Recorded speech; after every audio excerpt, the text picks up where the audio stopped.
father was head of the Foreign Affairs and Defense Committee, not a minister, but still served as well as he could. I speak here today as my family and I just relocated from Israel, as I mentioned, to California here, just this past summer, with extensive family and friends, of course, still living in Israel. I want to thank you and the organizers for arranging this very important vigil for Israel, for supporting Israel, and to thank all of you from the community who have come to stand with Israel. Israel has just experienced the worst attack in the history since the Holocaust. It is now fighting for its life and dignity under an ongoing onslaught. Over 1,000 civilians,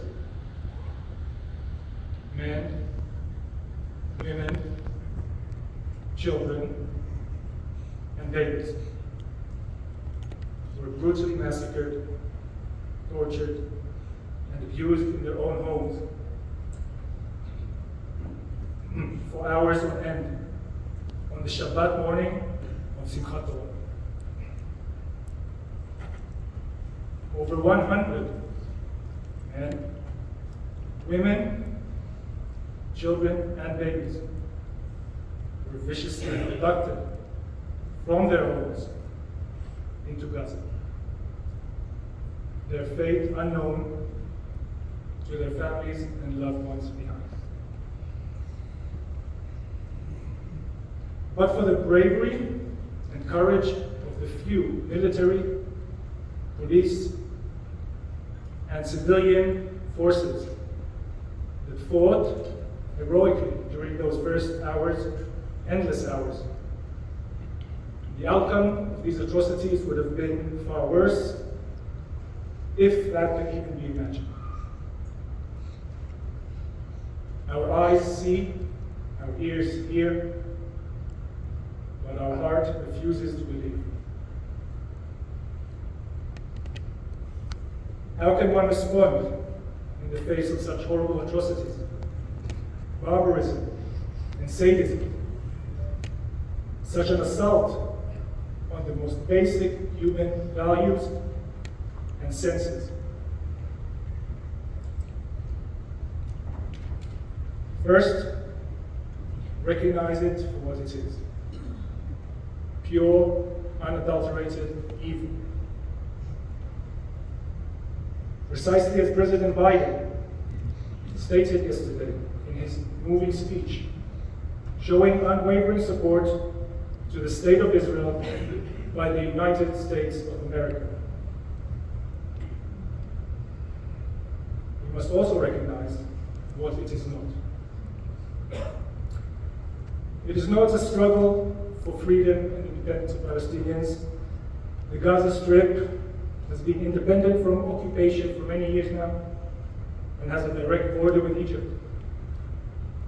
It is also not two sides fighting each other. It was a completely unprovoked surprise attack on civilians by a terror organization called Hamas, whose stated ideology is the complete annihilation of the State of Israel.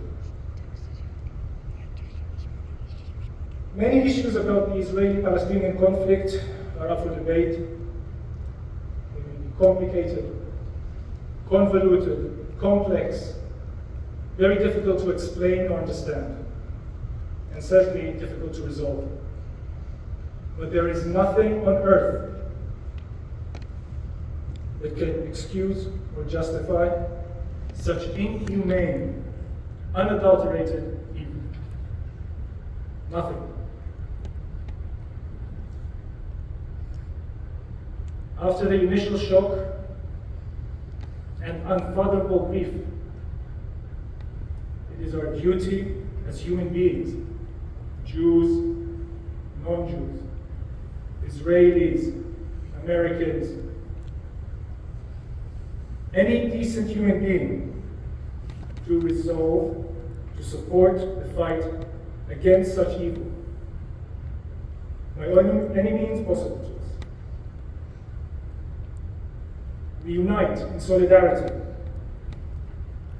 strengthen each other, keep up morale, bring light to the darkness,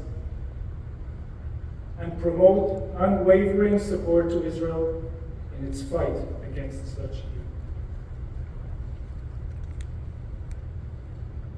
Israel is now completely mobilized. Its people courageous and resilient. My pilot friends in the Air Force, together with the entire army of soldiers and reservists, are fighting relentlessly as we speak. The civilian population has arisen to support the national effort, with organizations such as Brothers and Sisters in Arms volunteering to evacuate displaced frontline families, provide them with shelter, food, and supplies. These efforts can also be helped and supported from afar. What else can we do? International public pressure to act immediately for the release of the abducted women and children by Hamas is critical. Public pressure on the international community to hold accountable the international Hamas terror organization and its leaders outside of Gaza is also important. The heartbreak and pain that we are feeling is immeasurable. The events are shaking the very foundation upon which Israel was founded and built as the safe haven for the Jewish people. There are uncertain and difficult days ahead. The support and solidarity of the US, of world Jewry, and the international community is key to upholding Israel's resolve, strength, and spirit in this difficult time. With those, Israel and our basic human values will undoubtedly prevail.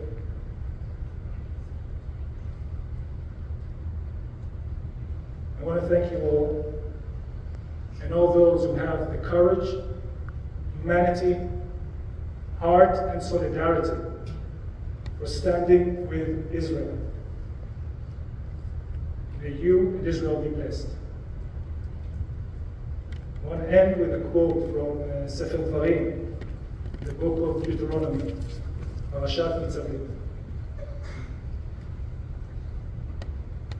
It was in Hebrew first and then in English.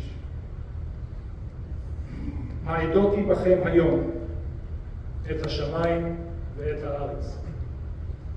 החיים והמוות נתתי לפניך. הברכה והקללה. ובחרת בחיים למען תחיה אתה וזרעך. For those who must speak Hebrew, this day I call upon the heaven and the earth as witnesses.